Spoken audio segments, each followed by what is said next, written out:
Welcome back to ફરીવાર સ્વાગત છે તમારા બધા મિત્રોનું. તો હાલ આપણે સેકન્ડ પાર્ટ એસએમસી જે છે એમાં આપણે નગરપાલિકાના જે કાર્યો જે છે એની સ્ટેન્ડિંગ કમિટી શું હોય, એનું જનરલ બોર્ડ શું હોય અને તેના કાર્યો જે છે એ કયા પ્રકારના હોય એને વિગતે ચર્ચા કરવાના છીએ. આ ટોપિકમાંથી મોસ્ટ ઓફ અગાઉ પ્રશ્ન પૂછાયેલા છે, એટલે આ મહત્વનો ટોપિક છે. વિડીયોને અંત સુધી જોજો, તમને ખૂબ ઉપયોગી બનશે. સુરત મહાનગરપાલિકાના પરિચય અને કાર્યો. તો કે શરૂઆત કરીએ. સુરત મહાનગર જે પાલિકા જે છે એસએમસી, એની સ્થાપના જે છે એ બોમ્બે પ્રોવિન્શિયલ મ્યુનિસિપલ એક્ટ 1949 અંતર્ગત થયેલી છે. એટલે કે એનું શોર્ટ ફોર્મ કહીએ તો બીપીએમસી એક્ટ જે છે એના હેઠળ સુરત મ્યુનિસિપલ કોર્પોરેશનની સ્થાપના થયેલી છે. આ પરીક્ષાની દ્રષ્ટિએ મોસ્ટ આઈએમપી પ્રશ્ન છે અને આમાંથી પ્રશ્ન અગાઉની પરીક્ષા જે 2023માં લેવાની હતી વિવિધ કેડરની, તેમાં પ્રશ્ન પૂછાયેલો છે. એટલે યાદ રાખી લેજો કે સુરત જે છે એટલે કે સુરત મ્યુનિસિપલ કોર્પોરેશન એની સ્થાપના કયા એક્ટ હેઠળ થયેલી છે, તો એ છે બીપીએમસી એક્ટ વર્ષ 1949. અને એમ પૂછાય કે એનું પૂરું નામ શું છે, તો કે બોમ્બે પ્રોવિન્શિયલ મ્યુનિસિપલ એક્ટ. આ તમામ બાબતો યાદ રાખજો. હવે એનું સ્વરૂપ કેવું છે, તો કે પોતે સ્થાનિક સ્વરાજ્યની સંસ્થા છે અને એનું ધ્યેય શું છે, તો કે એનું છે સુરતને ગતિશીલ, સુંદર, આત્મનિર્ભર, ટકાઉ શહેર બનાવી નાગરિકોને ઉચ્ચ જીવન પૂરું પાડવું એ એનું મુખ્ય ધ્યેય છે. તો ચાલો આગળ જોઈએ. હવે આપણે વાત કરી એ મુજબ કે આપણે કીધું હતું કે આમાંથી પ્રશ્ન પૂછાયેલો છે, તો અહીં તમે જોઈ શકો છો એમપીડબલ્યુ 2023ની જ્યારે ભરતી હતી એ પેપર લેવાનું, તેમાં પ્રશ્ન હતો કે સુરત મહાનગરપાલિકાને કયો કાયદો લાગુ પડે છે. તો આપણે હાલ જ જોયું એને મુંબઈ પ્રોવિન્શિયલ મ્યુનિસિપલ એક્ટ વર્ષ 1949 જે છે એ અહીંયા લાગુ પડે છે. એટલે કે ઓપ્શન સી અહીંયા આપણો સાચો જવાબ રહેશે. ત્યારબાદ આગળ ચર્ચા કરીએ. બીજો પ્રશ્ન છે કે સુરત મહાનગરપાલિકાનો જે વહીવટ છે એ કયા કાયદા નીચે થાય. એમાં આપણને અહીંયા 3 ઓપ્શન આપેલા છે, 4, કે GPMC act, municipality act, village panchayat act, કે આમાંથી એક પણ નહીં. તો મિત્રો આ પણ આપણી પરીક્ષાની દ્રષ્ટિએ એમપી છે, કેમ કે રિપીટ થઈ શકે. આ પ્રશ્ન એસએમસી ક્લાર્ક 2023માં પૂછાયેલો છે. તો એ છે સુરત મહાનગરપાલિકાનો જે વહીવટ છે એ મિત્રો જીપીએમસી એક્ટ અંતર્ગત કરવામાં આવે છે. એટલે કે ઓપ્શન એ અહીંયા આપણો સાચો જવાબ બનશે. ત્યારબાદ આગળ જઈએ તો કે આ જે બોમ્બે પ્રોવિઝનલ મ્યુનિસિપલ એક્ટ જે છે એની કલમ 4 મુજબ એને આપણે મુખ્ય સત્તાઓ જે છે એને 3 ભાગમાં અહીંયા વહેંચેલી છે. કેટલા ભાગમાં વહેંચેલી છે એમ પૂછાય તો કે 3 ભાગમાં.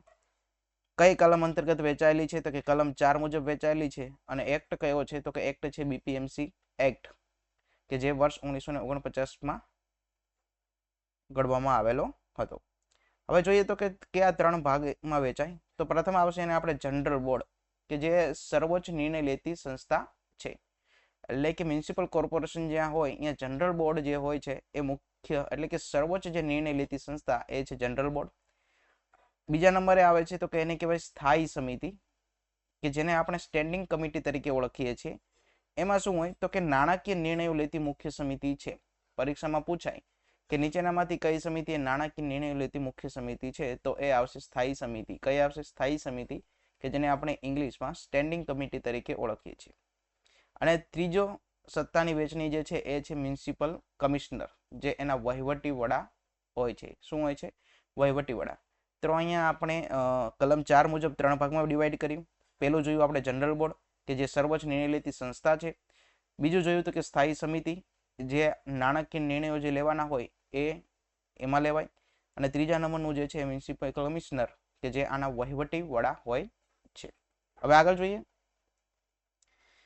હવે એમાંથી કેવો પ્રશ્ન પૂછાયો, તો કે સિવિલ સુપરવાઇઝરનું જે પેપર હતું વર્ષ 2023 સુરતનું, એમાં આ પ્રશ્ન પૂછાયેલો હતો કે બોમ્બે પ્રાંતીય મ્યુનિસિપલ કોર્પોરેશન એક્ટ હેઠળ સત્તાઓ કઈ કલમ હેઠળ સોંપવામાં આવેલી છે.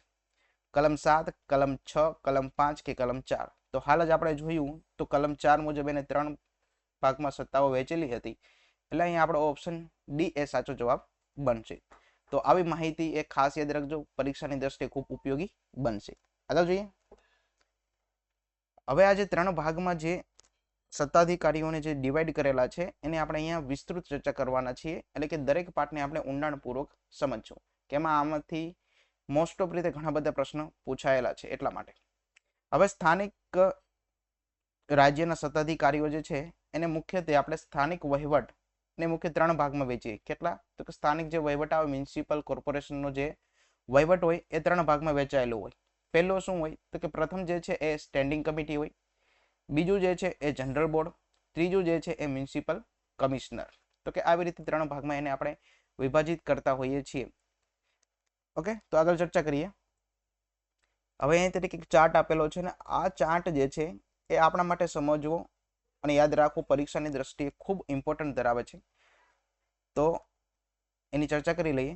તો આપણે જે રીતે વાત કરી એ મુજબ તરીકે આપણે એને 3 ભાગમાં વહેંચીએ. પ્રથમ અહીંયા તમે જોઈ શકો છો કે સ્ટેન્ડિંગ કમિટી આપેલી છે, બીજા નંબરે એ જનરલ બોર્ડ આપેલું છે અને ત્રીજા નંબરે જે છે એ મ્યુનિસિપલ કમિશનર આપેલું છે.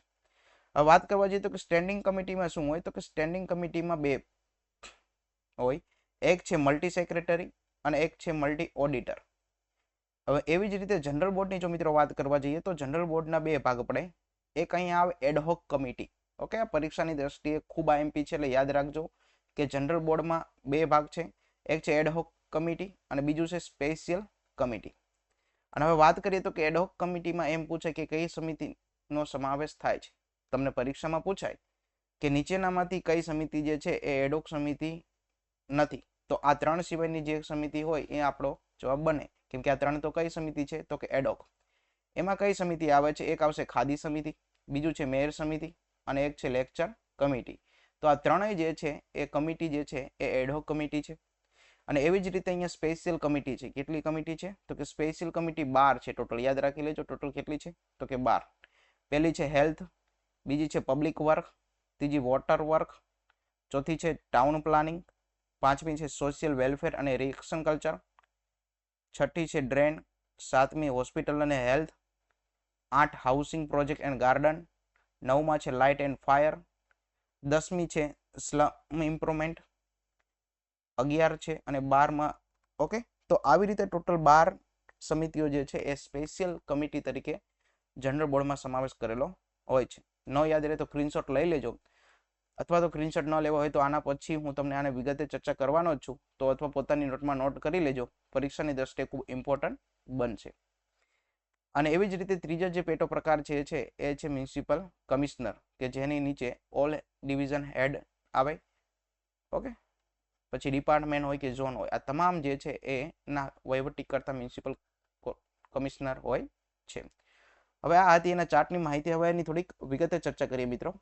તો આપણે જે રીતે જોયું કે સ્થાયી સમિતિ નીચે કઈ રીતે હોય, તો કે એમાં મ્યુનિસિપલ સેક્રેટરી એની નીચે આવે અને એક છે મ્યુનિસિપલ ઓડિટર એ આની નીચે આવે છે. અને બીજા નંબરે જોઈએ તો કે જનરલ બોર્ડમાં શું હોય, તો કે જનરલ બોર્ડ જે છે મિત્રો 2 પ્રકારની સમિતિઓ કાર્ય કરે છે. એમાં એક સમિતિ આપણે જે રીતે ચર્ચા કરી એ રીતે એડહોક સમિતિ છે. કઈ છે? એડહોક સમિતિ, કે જેમાં ખાદી સમિતિ, મેયર ફંડ સમિતિ અને વ્યાખ્યાન એટલે કે લેક્ચર કમિટીનો સમાવેશ થાય છે. આ તમારી પરીક્ષાની દ્રષ્ટિએ આ એમપી છે. પરીક્ષામાં પૂછી શકે કે નીચેનામાંથી કઈ સમિતિ એડહોક સમિતિ છે. તો આ 3માંથી જો હોય તો એ આપણો સાચો જવાબ બનશે. હવે બીજી કઈ સમિતિ છે, તો બીજો એનો પ્રકાર જોતા પહેલા આપણે થોડી આની વિગતે થોડીક ડીપમાં ચર્ચા કરીએ, જે પરીક્ષાની દ્રષ્ટિએ માર્ક આપણા કવર થઈ શકે. હવે આ જે ખાદી સમિતિ જે છે મિત્રો, એમાં ટોટલ કેટલા સભ્ય હોય તમને એમ પરીક્ષામાં પૂછાય તો અત્યારે એસએમસીની જે ખાદી સમિતિ છે એમાં ટોટલ 6 સભ્ય છે, જેમાં મેયર પોતે, ડેપ્યુટી મેયર, ચેરમેન અને 3 સભ્યનો સમાવેશ થઈને ટોટલ કુલ 6 અહીંયા સભ્ય થાય છે.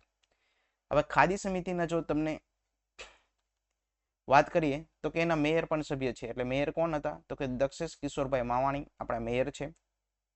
પછી ડેપ્યુટી મેયર જે છે એ શ્રી નરેશ સીતારામભાઈ પાટીલ અને ચેરમેન છે રાજન બકુલચંદ્ર પટેલ. પરીક્ષામાં પૂછી શકે કે ખાદી કમિટીના ચેરમેન કોણ છે? તો કે રાજન બકુલચંદ્ર પટેલ. ઓકે, આગળ જોઈએ. અને ટોટલ કેટલા સભ્યની બનેલી છે? તો કે ટોટલ 6 સભ્યની બનેલી છે. એવી જ રીતે મેયર ફંડ જે સમિતિ જે છે એ મિત્રો 7 સભ્યોની બનેલી હોય છે, કે જેમાં ચેરમેન, ડેપ્યુટી ચેરમેન અને 5 સભ્યનો સમાવેશ થતો હોય છે.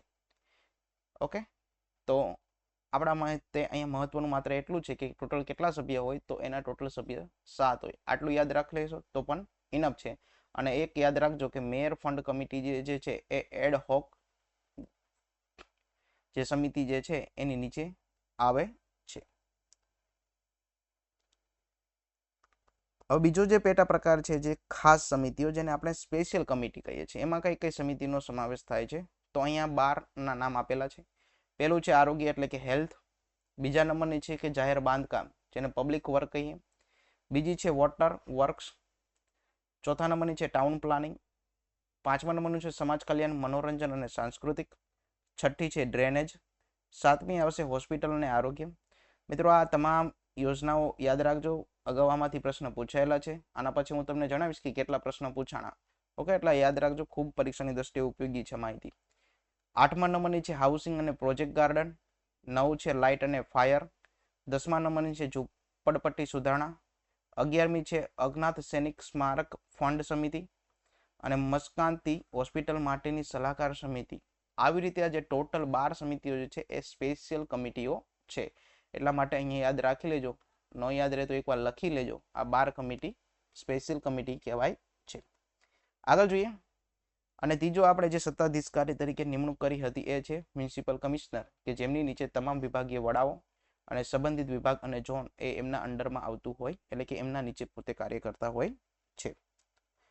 હવે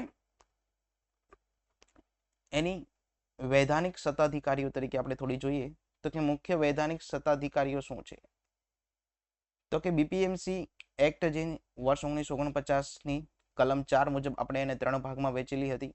પહેલી હતી સામાન્ય સભા એટલે કે જનરલ બોર્ડ. બીજી છે સ્ટેન્ડિંગ કમિટી. ત્રીજી છે મ્યુનિસિપલ કમિશનર, જે વહીવટી પાંખના વડા છે. એવી જ રીતે સામાન્ય સભા એટલે કે જનરલ બોર્ડ જે છે એ નીતિ વિષયક નિર્ણયો લેતી સંસ્થા છે. જ્યારે નાણાકીય નિર્ણય કોણ લે, જે અગાઉ આપણે જોયું એ મુજબ એ સ્ટેન્ડિંગ કમિટી લે છે. હવે આમનું કાર્ય શું હોય છે, કઈ રીતે કાઉન્સિલરો હોય, મેયરની કેટલા વર્ષ માટે નિમણૂક થાય, એ તમામ આપણે વિગતે ચર્ચા આગળ કરીએ. તો કે પ્રથમ આપણે અહીંયા ડીપમાં ચર્ચા કરવાના છીએ જનરલ બોર્ડ, કે જેને આપણે સામાન્ય સભા કહીએ છીએ. એનું બંધારણ શું હોય, એનું કઈ રીતે કાર્ય થાય એની ચર્ચા કરીએ. તો કે સંયુક્ત સત્તા હોય છે, એટલે કે જનરલ બોર્ડ પાસે સ્થાયી સમિતિ અને મ્યુનિસિપલ કમિશનર બંનેની સંયુક્ત સત્તાઓ રહેલી છે. અગાઉ આપણે જોયું કે જે રીતે 3 ભાગમાં આપણે એને વિભાજિત કરેલી હતી. એક હતી સ્ટેન્ડિંગ કમિટી, બીજી જનરલ સભા અને ત્રીજી છે મ્યુનિસિપલ કમિશનર. તો જ્યારે આ સ્થાયી સમિતિ અને મ્યુનિસિપલ કમિશનર આ બંનેને પ્લસ કરીને, એટલે કે બંનેની જે સત્તાઓ જે છે એ એકલું જનરલ બોર્ડ એટલે કે સામાન્ય સભા એ ધરાવે છે. હવે આ સામાન્ય સભા જે છે એ જનરલ બોર્ડનું બંધારણ વિશે વાત કરીએ તો મિત્રો એમાં ટોટલ સભ્યોની સંખ્યા કેટલી છે તો કે એમાં ટોટલ સભ્યોની સંખ્યા છે 120 કાઉન્સિલરો. કેટલા છે? 120 કાઉન્સિલરો, કે જે અંતર્ગત આપણે જાણીએ છીએ કે એસએમસીમાં ટોટલ કેટલા વોર્ડ છે તો કે ટોટલ 30 વોર્ડ છે. કેટલા વોર્ડ છે? 30 વોર્ડ.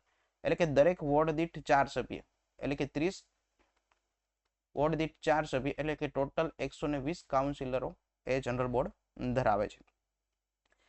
હવે એની ચૂંટણી કઈ રીતે હોય તો કે તમામ કાઉન્સિલરો સામાન્ય ચૂંટણી દ્વારા સીધા જનતા દ્વારા ચૂંટાય છે.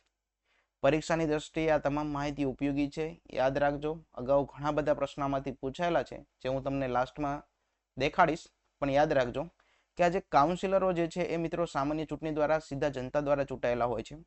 બીજું તો કે આમાં અનામત કેટલી હોય તો કે 50% બેઠકો મહિલાઓ માટે અહીંયા અનામત રાખવામાં આવે છે. આ પરીક્ષાની દ્રષ્ટિએ આ એમપી છે, એટલે યાદ રાખજો કે મહિલાઓ માટે કેટલી અનામતની જોગવાઈ છે તો કે 50%.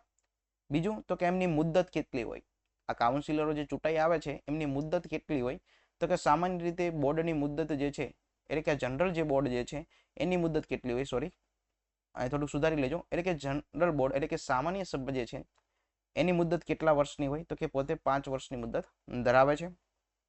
હવે કાઉન્સિલરના અધિકારો વિશે થોડી જો આપણે ચર્ચા કરીએ તો કે તમામ કાઉન્સિલરોને બોર્ડના કાર્યસૂચિ પર ચર્ચા કરવાનો, અભિપ્રાય આપવાનો અને મત આપવાનો અધિકાર ધરાવે છે. એટલે કે જે કાઉન્સિલરો અહીં ચૂંટાઈ આવે એમને બોર્ડની કાર્યસૂચિ પર ચર્ચા કરવાનો, એટલે કે પોતે ચર્ચા કરી શકે છે, એમાં પોતાનો અભિપ્રાય પણ આપી શકે છે, એ ઉપરાંત તરીકે પોતે મત પણ આપી શકે છે. હવે સમિતિમાં સ્થાન શું હોય તો કે દરેક કાઉન્સિલરને 2.5 વર્ષ માટે વિવિધ પેટા સમિતિઓમાં નિમણૂક પામવાને પાત્ર છે. એ કે 120 કાઉન્સિલરો છે એ 120 કાઉન્સિલરો જે છે એ વિવિધ જે પેટા સમિતિઓ આવે એમાં સ્થાન 2.5 વર્ષ માટે એમને સ્થાન આપવા માટેની યોગ્યતાઓ ધરાવે છે. તો આ થિયરી જે છે ખૂબ આઈએમપી છે પરીક્ષાની દ્રષ્ટિએ, આમાંથી પ્રશ્ન પૂછાય છે એટલે યાદ રાખી લેજો. હવે આગળ જોઈએ.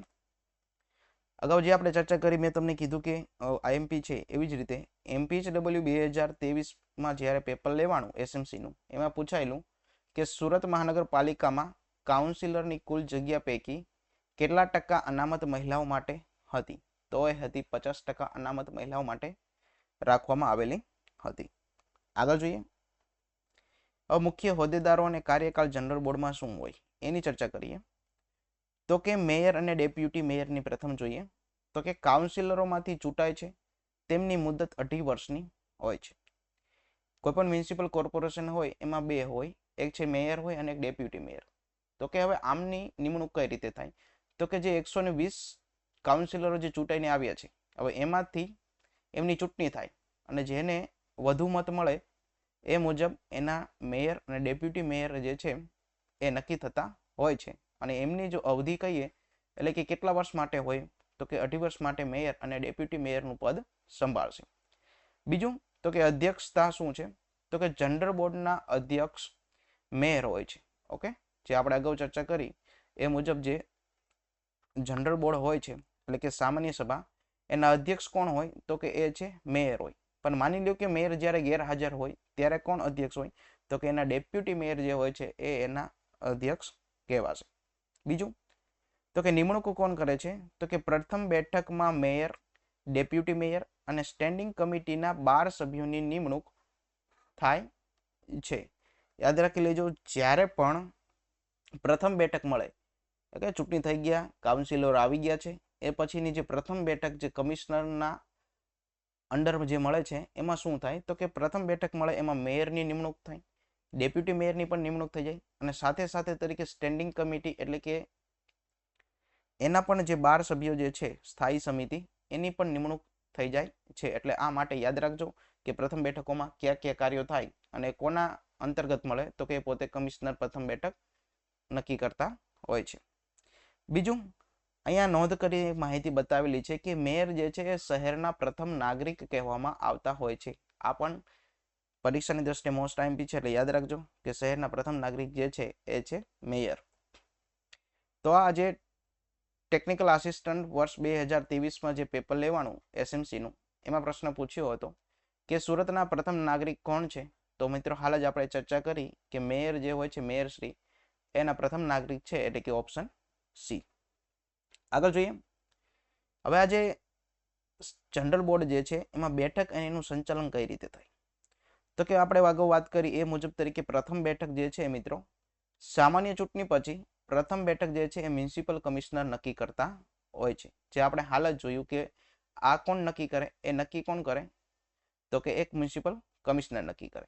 અને એમાંથી એટલે કે ત્યારબાદ બેઠકો જે છે મેયર અને ડેપ્યુટી મેયર નક્કી કરવામાં આવતા હોય છે. સમયગાળો કેટલો હોય તો કે દર મહિને ઓછામાં ઓછી એક સામાન્ય સભા યોજવી ફરજિયાત છે. આ પરીક્ષાની દ્રષ્ટિએ મોસ્ટ આઈએમપી છે, યાદ રાખજો કે જનરલ બોર્ડમાં દર મહિને ઓછામાં ઓછી એક સામાન્ય સભા યોજવી એ ફરજિયાત છે. પ્રથમ બેઠક કોણ નક્કી કરે તો કે મ્યુનિસિપલ કમિશનર. એમાં શું થાય તો કે મેયર અને ડેપ્યુટી મેયર નક્કી થાય. એ ઉપરાંત તરીકે સ્થાયી સમિતિ એટલે કે સ્ટેન્ડિંગ કમિટીના 12 સભ્યોની નિમણૂક થાય અને આમાં જે છે એ સામાન્ય સભા મહિનામાં એકવાર મળવી એ ફરજિયાત છે. બીજું છે જાહેર સભા. તો કે બોર્ડની બેઠકો જનતા માટે ખુલ્લી મૂકવામાં આવે છે અને મ્યુનિસિપલ કમિશનરની ભૂમિકા શું હોય તો કે તેઓ મિટિંગમાં ભાગ લઈ શકે, પોતાની સલાહ સૂચનો આપી શકે છે, પરંતુ તેઓ મત આપવાનો અધિકાર ધરાવતા નથી. આ ખાસ યાદ રાખજો કે મ્યુનિસિપલ કમિશનર જે વહીવટ કરતા હોય છે મ્યુનિસિપલ કોર્પોરેશનના, એ મિટિંગમાં ભાગ લઈ શકે, સલાહ આપી શકે, પણ એમને મત આપવાનો અધિકાર નથી. તો આવી બાબતો પણ સવિશેષ પરીક્ષામાં પૂછાય છે એટલે યાદ રાખજો. આગળ જોઈએ. હવે વાત કરવા જઈએ તો આ જે આપણે મિત્રો વાત કરી હતી એ હતું જનરલ બોર્ડ. હવે આપણે વાત કરવાના છીએ કે સ્થાયી સમિતિ કે સ્ટેન્ડિંગ કમિટી વિશે. પ્રથમ તો આપણે એને જોઈ લઈએ કે અત્યારે એના ચેરમેન કોણ છે તો કે શ્રી રાજન પટેલ જે છે એ અત્યારે સ્થાયી સમિતિના ચેરમેન છે. હવે એના સભ્ય સંખ્યા કેટલી ધરાવે છે સ્થાયી સમિતિ એ પરીક્ષામાં પૂછાય તો એ 12 કાઉન્સિલરો હોય કે જેમાંથી એક ચેરમેન હોય અને 11 અંદરના સભ્ય હોય. હવે આની સ્થાયી સમિતિ જે છે એની મુખ્ય સત્તા એ છે કે પોતે નાણાકીય સત્તા ધરાવે છે. હવે કઈ રીતે? તો કે 25 લાખથી વધુના ખર્ચના કામો કરવાની મંજૂરી આપવાની મુખ્ય સત્તા કોની પાસે છે? તો કે એ સત્તા જે છે એ મિત્રો સ્થાયી સમિતિ પાસે એટલે કે સ્ટેન્ડિંગ કમિટી પાસે રહેલી છે. બીજી વાત તો કે હવે સ્થાયી સમિતિની મીટિંગ ક્યારે મળે? તો કે અઠવાડિયામાં એકવાર બેઠક યોજવી ફરજિયાત છે અને એ બેઠક જે છે એ BPMC act, Bombay provisional municipal corporation જે એક્ટ જે છે એ અંતર્ગત એ સ્થાયી સમિતિની બેઠક યોજવી એ ફરજિયાત છે. ઓકે, અહીંયા વર્ષ 1948 નહીં આવે પણ અહીંયા વર્ષ 1949 આવશે એટલે અહીંયા થોડુંક સુધારીને લેજો. ઓકે, 48 નહીં આવે, વર્ષ 1949. હવે નિવૃત્તિની વાત કરવા જઈએ તો મિત્રો દર 2.5 વર્ષે સમિતિના અડધા સભ્યો નિવૃત્ત થતા હોય છે. સ્થાયી સમિતિ પોતાના કામકાજ માટે પેટા સમિતિનું પણ ઘડતર કરી શકે છે. જો વિધાનવાળા પ્રશ્ન પૂછાય તો આ માહિતી ઓલ ઓવર તમારે યાદ રાખવી પડશે. જેમ કે આપણે જોઈએ કે એના ચેરમેન કોણ? તો કે શ્રી રાજન પટેલ. કેટલી સભ્ય સંખ્યા સ્થાયી સમિતિ એટલે કે સ્ટેન્ડિંગ કમિટી ધરાવે છે? તો કે 12 સભ્ય હોય. નાણાકીય સત્તા તો કે 25 લાખથી વધુ 25 લાખથી જે વધુ હોય એ કામો કરવાની એટલે કે મંજૂરી આપવાની સત્તા ધરાવે. બીજું તો કે બેઠક ક્યારે મળે? તો કે અઠવાડિયામાં એક બેઠક કરવી ફરજિયાત છે અને એ બેઠક કે અંતર્ગત થાય? તો કે બોમ્બે પ્રોવિઝનલ એક્ટ વર્ષ 1949 અંતર્ગત. ઓકે, અહીંયા 1949 આવશે, 48 નહીં આવે, એ જોઈ લેજો, સુધારી લેજો એક. હવે નિવૃત્તિ કેટલી હોય? તો કે દર 2.5 વર્ષે જે છે સ્ટેન્ડિંગ કમિટીના અડધા સભ્યોને નિવૃત્ત થાય એટલે કે 2.5 વર્ષ થઈ જાય એટલે આમાંથી 6 સભ્યોની નિવૃત્તિ થતી હોય છે એટલે કે અડધા સભ્ય નિવૃત્ત થઈ જાય છે. બીજું તો કે સ્થાયી સમિતિ જે છે પોતાના કામકાજ માટે પેટા સમિતિનું પણ ઘડતર કરી શકે છે. તો આ હતી મિત્રો સ્થાયી સમિતિ વિશે માહિતી. આગળ જોઈએ. હવે આમાંથી કેવા કેવા પ્રશ્નો પૂછાયેલા છે. ઓકે, જો તમે ખરી વાંચ્યું હશે તો આ પ્રશ્નનો જવાબ તમને સરળતાથી આવડશે. તો કે સિવિલ સુપરવાઇઝર 2023માં આ પ્રશ્ન પૂછાયો હતો કે વિધાન 2 જે છે એમાંથી આપણે વિધાન તપાસવાના છે. તો કે સ્થાયી સમિતિમાં 15 સભ્ય હોય એટલે કે કાઉન્સિલર હોય. અઠવાડિયામાં ઓછામાં ઓછી એકવાર સ્થાયી સમિતિની બેઠક મળવી જોઈએ. હવે અત્યારે જ આપણે જોયું કે કેટલા સભ્ય હોય સ્થાયી સમિતિમાં? 12 સભ્ય હોય કે જે 2.5 વર્ષના ગાળે અડધા એમાંથી નિવૃત્ત થઈ જાય. તો અહીંયા પહેલો જવાબ અહીંયા આપણને ખબર પડી જાય કે 15 સભ્ય ન હોય એટલે કે આ ન આવે.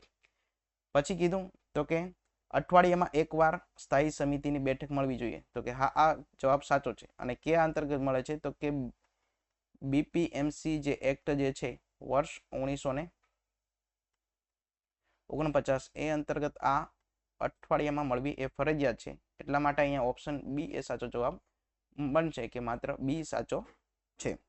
આગળ જોઈએ. બીજો પ્રશ્ન એમાં પૂછાયો હતો કે નીચેના વિધાન તપાસો કે જેમાં જનરલ બોર્ડ જે છે એ કોર્પોરેશનની સર્વોચ્ચ સંસ્થા છે. તો કે હા, આ સાચું છે. દરેક વોર્ડમાંથી 4 સભ્ય ચૂંટાય છે. તો કે હા પણ સાચું છે. આપણે અત્યારે જોયું કે 30 વોર્ડ છે સુરતમાં. ઓકે, એમાંથી 4 સભ્ય એકમાંથી ચૂંટાય તો ટોટલ કેટલા કાઉન્સિલરો થયા? તો કે ટોટલ 120 કાઉન્સિલરો, જેમાંથી 60 મેલ અને 60 ફિમેલ એટલે કે 50% મહિલાઓ માટે અનામત હોય.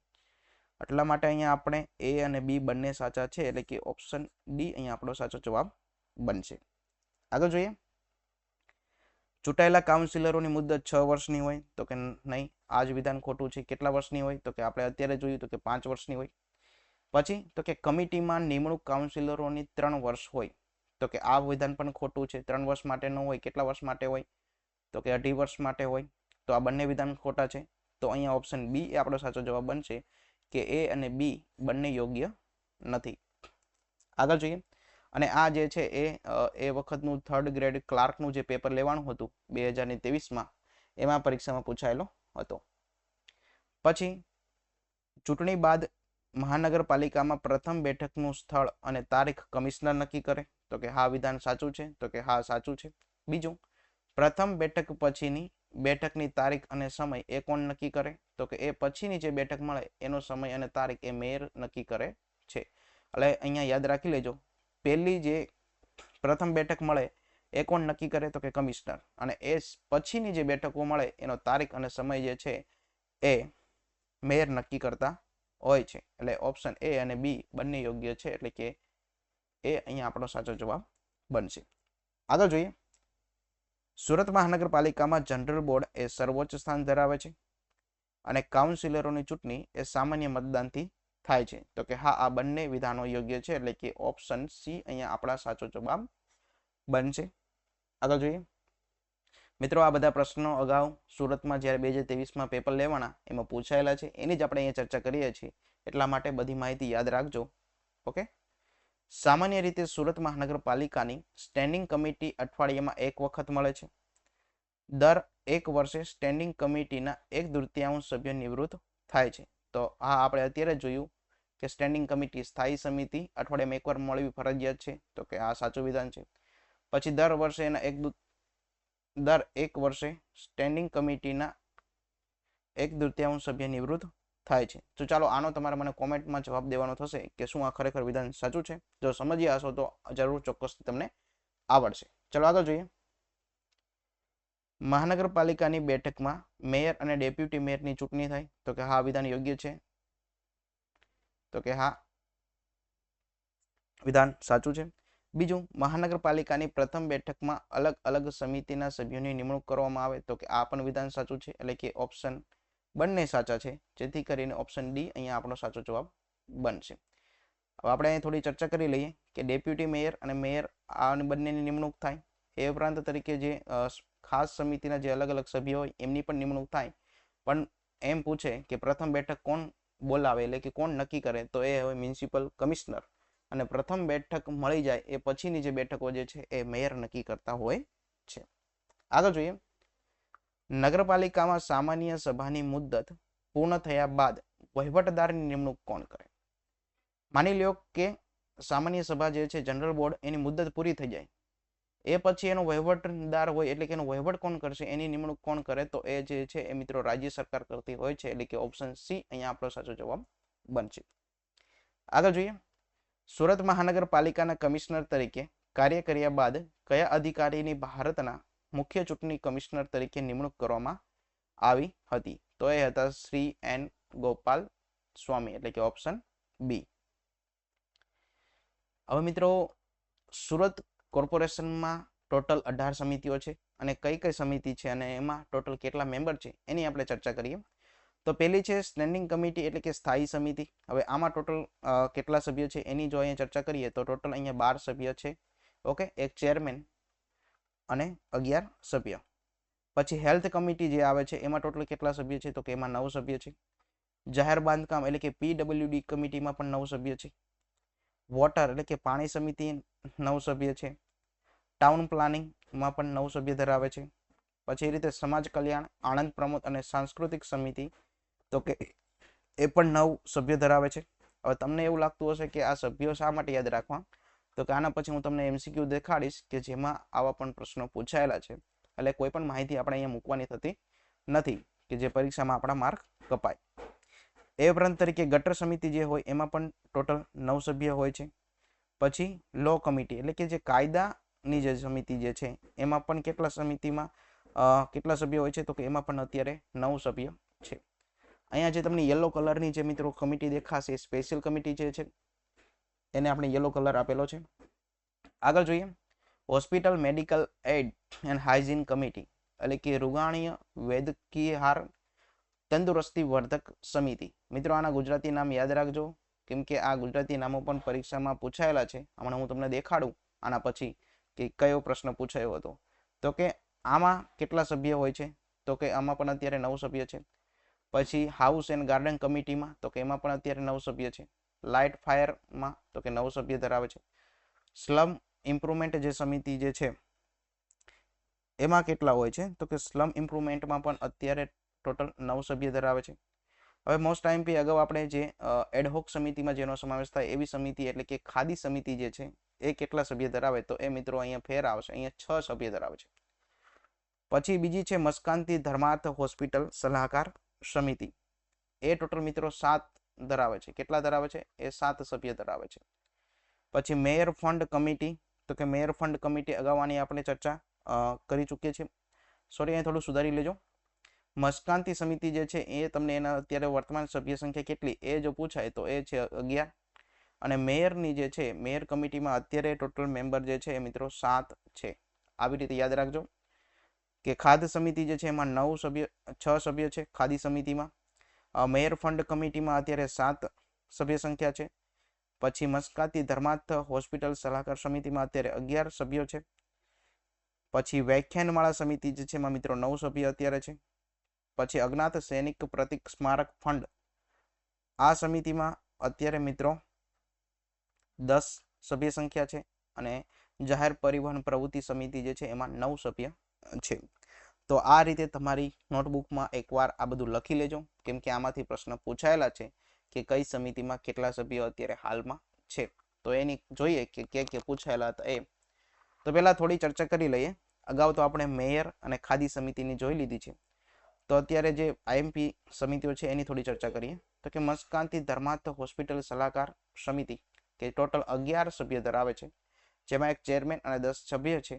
અને અત્યારે એના ચેરમેન જે છે એ મિત્રો બળવંત રતિલાલ પટેલ છે. પછી announce holder movement fund committee જે છે એમાં અત્યારે 10 સભ્ય છે. અને આપણા માટે પરીક્ષાની દ્રષ્ટિએ આઈએમપી જે છે એફએસડબલ્યુની જેને એક્ઝામ છે તેના માટે કે હેલ્થ કમિટી ટોટલ 9 સભ્ય ધરાવે છે. એમાં એક ચેરમેન છે, એક ડેપ્યુટી ચેરમેન અને 7 મેમ્બર રહેલા છે. હેલ્થ કમિટીના ચેરમેન જો પરીક્ષામાં પૂછાય તો એ છે Nancy Ashaben Shah. Deputy chairman વિશે જો તમને પરીક્ષામાં પૂછાય તો એ હતા દિલીપ ચંદુ પટેલ. તો આ હતી કમિટી વિશે માહિતી. હવે આપણે જોઈએ કે આમાંથી પરીક્ષામાં કેવા કેવા પ્રશ્નો પૂછાયેલા છે. અત્યારે જ આપણે વાત કરીએ મુજબ ટાઉન પ્લાનિંગ કમિટીમાં કેટલા સભ્ય હોય છે. તો કે ટાઉન પ્લાનિંગ કમિટી જે હોય છે એમાં કેટલા સભ્ય હોય, તો કે એમાં ટોટલ 9 સભ્ય. અને આ પ્રશ્ન સિવિલ સુપરવાઇઝરમાં પૂછાયેલો છે. ખાસ સમિતિ અને પેટા સમિતિમાં કેટલા હોય, તો સીધો સવાલ છે. ખાસ સમિતિમાં 12 હોય અને પેટામાં 3, એટલે કે ઓપ્શન સી. રોગાણલીય વૈદ્યકીય રાહત અને લોક સ્વાસ્થ્ય સમિતિમાં હાલ કેટલા સભ્ય છે. આ પ્રશ્ન એમપીએચડબલ્યુ 2023માં પૂછાયેલો હતો. તો એમાં ટોટલ કેટલા સભ્ય હતા, તો મેં હમણાં જ તમને કીધું ટોટલ કેટલા સભ્ય હતા, તો કે 9 સભ્ય. અત્યારે પણ 9 જ છે. નીચેના પૈકી કઈ સમિતિ સુરત મહાનગરપાલિકામાં રચવામાં આવેલી નથી, તો આ 4 ઓપ્શનમાંથી ઓપ્શન ડી જે છે એ નથી. આગળ જોઈએ. હવે એસએમસીની સમિતિઓની આપણે ચર્ચા કરી લીધી, જનરલ બોર્ડની ચર્ચા કરી. હવે આપણે ચર્ચા કરવાના છે કે એસએમસી ડિપાર્ટમેન્ટ. તો કે એસએમસી જે છે એની અંદર કેટલા ડિપાર્ટમેન્ટ આવે, તો એસએમસી જે છે મિત્રો ટોટલ 10 ડિપાર્ટમેન્ટમાં વહેંચાયેલું છે. યાદ રાખજો 10. એમાં છે એક engineering, health, support, air quality management, revenue, social welfare, secretary, fire and emergency સેવાઓ, કલ્ચર અને વોચ એન્ડ વોર્ડ. તો આ જે 10 સભ્ય જે છે એ એસએમસી ડિપાર્ટમેન્ટના ડિપાર્ટમેન્ટ છે.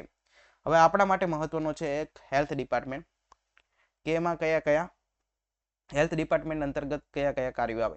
તો એક આવશે સોલિડ વેસ્ટ મેનેજમેન્ટ આવશે. બીજું છે આરોગ્ય વિભાગ આવે. ત્રીજું છે વાહકજન્ય રોગ નિયંત્રણ એટલે કે એનબીબીડીસીપી, જન્મ મરણ, પછી સ્મીમેર હોસ્પિટલ, આઈસીડીએસ અને પીએમજીવાય યોજના. આ 7 જે છે આ કાર્યો જે છે એ હેલ્થ ડિપાર્ટમેન્ટ અંતર્ગત આવતા હોય છે. તો આ માહિતી હતી ભાગ 2 નંબરની. જો મિત્રો તમને મારો વિડીયો ગમ્યો હોય તો લાઈક, શેર, સબસ્ક્રાઇબ જરૂર કરજો. Thank you very much.